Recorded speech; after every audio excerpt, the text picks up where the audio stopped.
છું, મને સેવા કરવામાં તકલીફ પડે, મારા બાપાને સેવા કરવા લાગો. કેવો નિર્દોષ એ જવાબ છે. ભગવાનને ગુરુની સેવામાં રાખે એ શિષ્ય કહેવાય. આ તો હજી ગુરુને બોલતાય નથી આવડતું. ગુરુજીને કેમ એની સામે બોલાય. અને જોઈએ કેવડું એવી જીવની આશા ડુંગર જેવડી મરણ છે પગલાની હેઠ. માટે હું કોણ છું એ સમજવું છે, જાણવું છે, એને ઓળખવું છે, પામી જવું છે તો ગુરુ મહિમા ગાયા કરજો. બાકી કોઈ રસ્તો નથી. કરોડો મંત્ર જાપ કરો, કરોડો જન્મ સુધી તપશ્ચર્યાઓ કરો, પણ જ્યાં સુધી ગુરુનો માથે હાથ નહીં પડે ને ત્યાં સુધી કોઈની તાકાત નથી કે આ જગતનું નહીં, પણ 84 લાખ યોનીમાંથી આપણને કોઈ છોડાવી શકે કે આવડું કંઈ કર્મ આપણને કોઈ કાપી નાખે. ગુરુની એ તાકાત છે. એટલે ગંગા સત્ય કીધું રમીએ ને તો આપણે એ રંગમાં રમીએ પાનભાઈ. જેના શું રમીએ તો આપણે રંગમાં રમીએ પાનભાઈ. શું ભૂલાઈ ગઈ કડી વાય લીટી. રમીએ તો આપણે રંગમાં રમીએ પાનબાઈ, મેલી દઈએ આ લોકની. જો ગાવાનો ગુણ કેવો છે, આમ ભૂલાઈ જતું હતું પણ ગાવા માંડ્યો તો એને યાદ કરાયું છે ને. એટલે ગુરુના ગુણ ગાવા.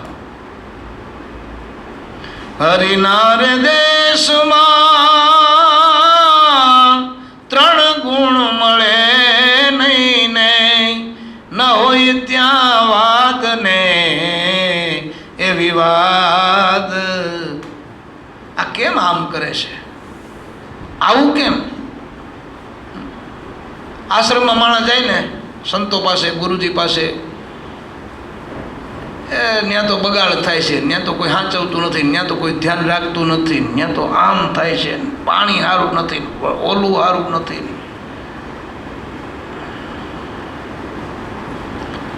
તે એના માટે બોધ નથી લીધો. આ નક્કી કરી લે. અને વધારે જો તને આશ્રમમાં પ્રેમ હોય ને ગુરુદ્વારામાં પ્રેમ હોય તો તું એ સંભાળી લે. ગાવા નીકળમાં બધે તો ગુરુને વાલો લાગીશ. પાછું એવું નથી કે તું બધું સંભાળી થાય એટલું બંધ કરવા. આ અનુભૂતિની વાત હું તો મારા પોતાના જાત અનુભવની વાત કરું છું. મોટો જબરદસ્ત આશ્રમ હોય, એમાં ખડમાં ઘેરાઈ ગયું હોય, આખું બીડ થઈ ગયું હોય, પણ અમે દાંતેલીઓ લઈને મંડાઈ પડીએ. હું મંડાઈ જ પડું, પછી મારી વાહે 2-3 જણા બીજા હોય એ જૂતી જાય. આ તો પૂછે કેમ આજે એ કામે લાગી ગયો. લે તારી યારે બીડું ઠૂટા પીધા કરીને બેઠો રહીને ગપ્પા મારે તો તને મજા આવે, તેરી મેરી કરે તો મજા આવે. આ ધર્મની રીત નથી. અરે વ્યવહારની રીત પણ નથી. આગળ તો ગામડામાં અમે તો કલ્યાણજીભાઈ બેઠા હોય ને ત્યારે હું વાતું કરતો હોઉં. ગામડામાં આગળ માણા મકાન કરતા હોય ને તો ઘરધણીને ખબર જ ન હોય મારું મકાન કેમ થઈ ગયું. પાણા કાઢતા આવડતું હોય પાણા કાઢી દે, બળદગાડાવાળા હારી દે, ચણતા આવડતું હોય ચણી દે, ઘડતા આવડતું હોય ઘડી દે. મકાન તૈયાર થઈ જાય એટલે બાયું ગામ આખાની આવે લીપી દે. પછી 7-8-10 જણા બીજા મોટા મોટા હોય ને માણસો એ બધા આવે, 12 રૂપિયા, 13 રૂપિયા, 100 રૂપિયા, 50 રૂપિયા વાહડા વરણ લ્યાવે લ્યો. ઘરધણીને ખબર જ ન હોય. અને અત્યારે ઘરધણી જ્યાં મકાન કરી લઈએ ને તો પોતે કઈઠો થઈ જાય, રહેવાની જ મજા ન આવે. ટેભા તૂટી ગયા હોય. લગ્નમાં એમ, વ્યવહારમાં એમ, મકાનમાં એમ, કામ ધંધામાં એમ, એકબીજાના કામ કરી નાખે ભેગા થઈ. આવી રીતે આ તો ગુરુ સાથે આમ નથી રહી શકતા આપણે તો. અને વાત જોઈએ છે હું તો હવે ઈશ્વરદાસજીએ કીધું છે, કોડીનું એ દાન કરે છે અને દાખવે મેરું સમાન, ઊંચે જોઈને રાહ જુએ છે હજી કેમ ન આવ્યા વિમાન. એ રામ ભજ તું રામને ભજી લે, રામ ભજી લે પ્રાણિયા, રામ ભજાઈ પાર પહોંચા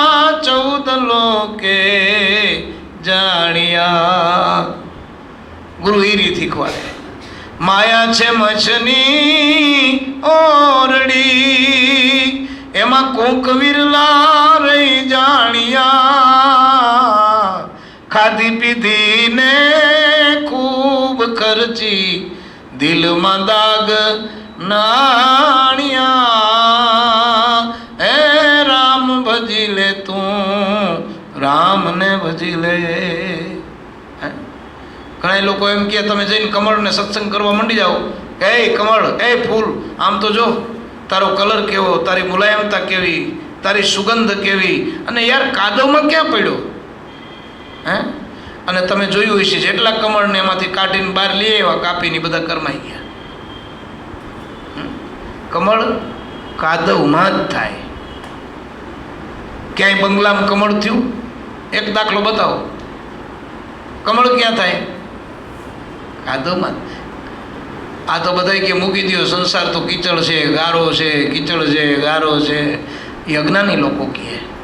જ્ઞાની માણસ તો સમજે કે નહીં, કમળ કાદવમાં જ થાય.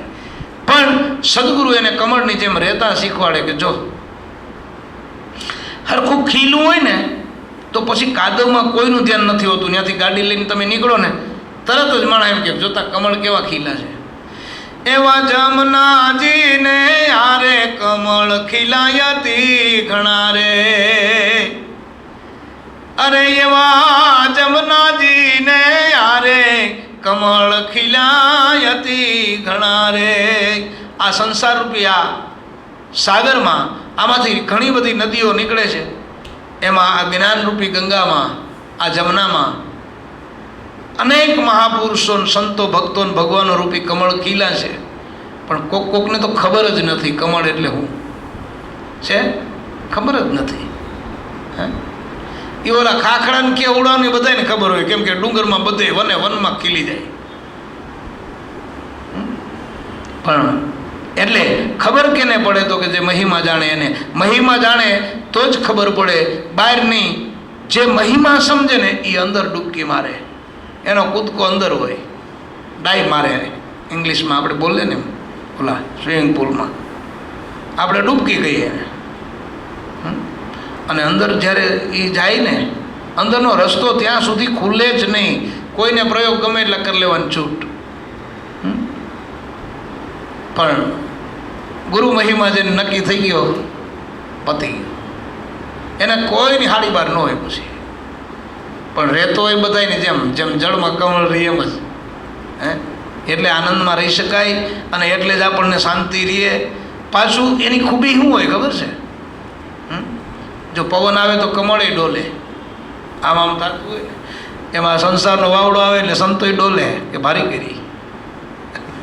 આ તો હારું વાવાઝોડું આવ્યું, આગને બધું પાડી નાખશે, તોડી નાખશે, વીખી નાખશે, ડોલે.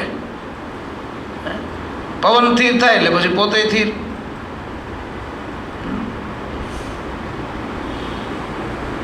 જગતના લોકો છે એ શું કરે તો કે જ્યારે દુઃખ આવે ત્યારે ભજન કરે.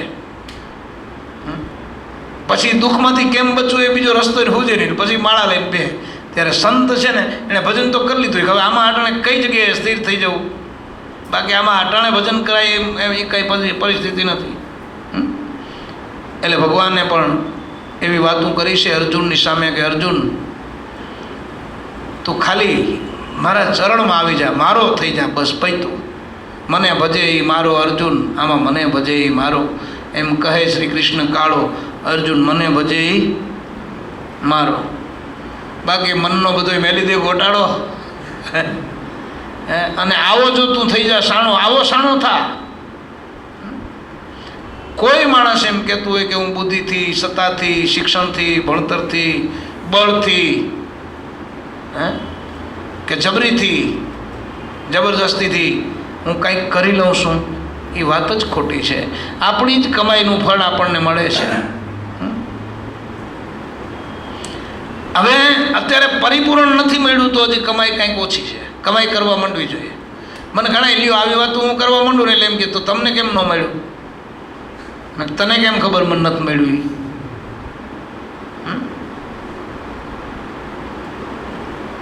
મારે જોતું જ નહોતું, લે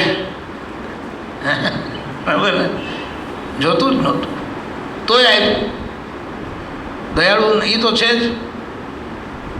ઘણા મોટા ખેતીવાળા જમીનવાળા હોય એમ કે મારે ભાગે નથી જોતો ને કાંઈ નથી જોતું, વાવ્યું ને તું તારે. બીજા લોકો ઈર્ષા કરે કે આને મફત દઈ દીધું લે, પછી વળી વાહ ઓલા નિંદા કરવા જાય, એને હું કામ દઈ દીધું, મફત દઈ દીધું. હા હોય કારણ વગરનું. અમને દીધું હોત તો ભાગ દે, મહેનત કરત. ઓલો આખો સંપૂર્ણનો સ્વભાવ જાણી લઈએ, સાંભળી લઈએ, પછી કે મારે પેદાઈ કાંઈ જોતી નહોતી, મારે તો ખાલી મારું ખેતર સચવાય અને ચોખ્ખું રહે ને એટલે મેં આપ્યું છે, અને એનો વ્યવહાર સચવાય, એનો ધંધો હાલે. સંત એવા હોય. એમાં આપણે પણ ગુરુ મહિમાથી આપણા આ ક્ષેત્ર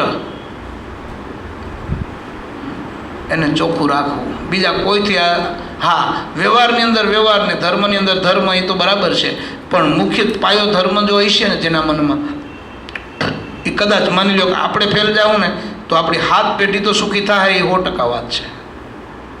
કલ્યાણજીભાઈ જ મને હમણાં વાત કરી, તમે બેઠા હતા ને, મને કહેતા હતા, મને કે બાબા મારો એ કે કમલ છે ને, એ મને એમ કે મારો લોકેશ એમ કે પપ્પા વાપરો ને. હે, આજની પ્રજા આવું કહે નહીં તો એને એ જો કહેતા હોય તો એ આપણી કમાઈ, એ ભાગ્ય સારું કહેવાય. હે, અને એ કે વાપરો ને, અને વાપરશું એમ થાય. એ કે મેં તો કીધું હા અખતરો કરીએ એમ કરીને વાપરું તોય આવ્યું ગયો. આ રહ્યા જો, આ કાંઈ અતિશયોક્તિ નથી, પ્રત્યક્ષ. પણ ઘણા લોકો એમ કે અમે તો કેટલું કર્યું પણ અમને તો કાંઈ મળ્યું નહીં. પણ કરી લીધા પછી સવારે દાન કર્યું હોય ને રાતે પથારી હુઈ ગયો હોય ને પછી નીંદર ન આવે, વેટા ગણતો હોય, પસ્તાવો કરે, સારું આ બધા વાહે લાગ્યા હતા ને દેવાઈ ગયું, પછી એનું રિઝલ્ટ ન આવે કાંઈ, કે વારી કરી આ તો હાડું કેમ થયું, હવે કેદી આનું વળતર મળશે, એમ ન હાલે. એ તો આપણું નહોતું જ. હે, આ તો ભગવાને દયા કરી કે આપણને આ મોકો આપ્યો, કે આપી દીધું. એક વાત કહી દઉં પછી આપણે પૂજન કરીએ. અમારે જામનગરમાં એક મહારાજાની વાત છે. આખા સંઘને એ રાજા છે ને દ્વારકા લઈ ગયા અને નક્કી કર્યું કે જે સૌની પહેલાં ગોમતીજીમાં ડૂબકી મારે એ દ્વારકા આખું જમાડે. તેમાં એક ભાઈ એવા હતા પાણીદાર, બધા ઘોડા લઈ, કોઈ હાલીને કોઈ આમ જતા હતા સંઘ આખો.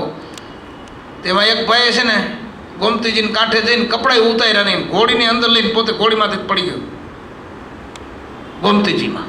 અને અમુક ચાઈને વાહેરી ગયા કે આપણે તો તૈયાર ખાઈ લેવા છે. રાજાએ કીધું હા હા હા, એ કીધું કે હા તમે જ કીધું હતું કે જે મોર ડૂબકી મારે ને એ દ્વારકા આખું જમાડે. કે મારે જમાડવું હતું, મેં કૂદકો માર્યો. આમાં કૂદકો મારે એનું કામ છે, કૂથલીવાળાનું કામ નહીં. આમાં તો કૂદકા મારે ને એનું કામ છે. એના મોઢા ઉપર આઠેપોર શાંતિ રહીએ, નિર્ભયતા રહીએ, આનંદ રહીએ.